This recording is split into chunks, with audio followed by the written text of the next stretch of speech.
So, das Getriebe machen wir mal draußen. Da liegt's. Ja, Fahrzeug kam mal wieder mit Getriebeschaden. Jetzt haben wir es mal ausgebaut. Hier Ausdrucklager. Rasselt auch ein bisschen. Ob das Getriebe jetzt einen Schaden hat direkt,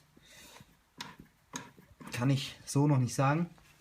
Muss ich aufmachen, mal alles begutachten. Vom Geräusch her dachte ich, es sind auf jeden Fall die Hauptlager im Getriebe. Jetzt habe ich aber klar die Kupplung noch rausgebaut hier.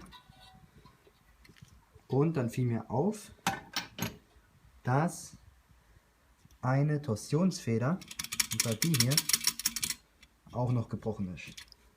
So. Jetzt frage ich mich, ob das Geräusch vielleicht auch nur von der Feder und dem Ausdrucklager kommen könnte. Jetzt bin ich mal gespannt.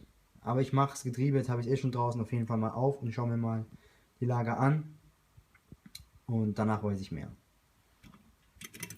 So, also falls ihr mal irgendwie ein Klappern habt oder falls ihr mal so einen Fehler sehen wolltet, hier, da ist die Feder gebrochen, Torsionsfeder. Und das wackelt dann ziemlich. Ja, also ist auf jeden Fall laut. Hier diesen fest noch, nicht gebrochen. Gebrochen, ziemlich viel Spiel. Und jetzt sieht man es hier, da sind auch ziemliche Reibabnutzungen.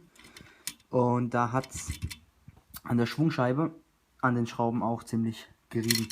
Hier, also das wäre vielleicht auch gar nicht mal so lange gut gegangen. Können wir mal nochmal schauen. So.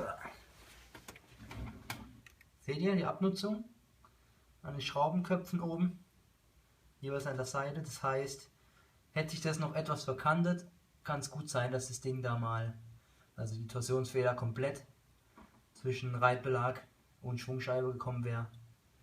Ich denke, dann hätte es auf jeden Fall ziemlich laut gekracht.